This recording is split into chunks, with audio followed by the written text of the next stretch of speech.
7 అడుగులు నడిచిన వాడే 7 జన్మలు తోడుంటాడు.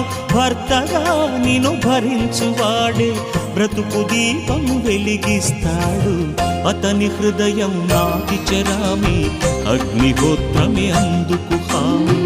అతని హృదయం నాటి చెరామి అగ్నిహోత్రమే అందుకు హామీ. తెంచుకుంటే తెగిపోతుందా దేవుడు వేసిన బంధం? తెలుసుకో నీ జీవిత గమ్యం, పెంచుకోమానుబంధం.